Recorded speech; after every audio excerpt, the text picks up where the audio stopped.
তুমি কি কখনো লক্ষ্য করেছ, রাত্রি যত গভীর হয় নিস্তব্ধতা তত কথা বলে।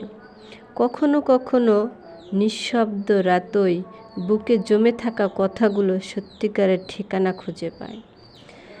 একটা সময় আসে যখন কারো পাশে থাকাটাও আর দরকার হয় না, নিজের ভাঙা টুকরোগুলো একা একাই গুছিয়ে নিতে হয়।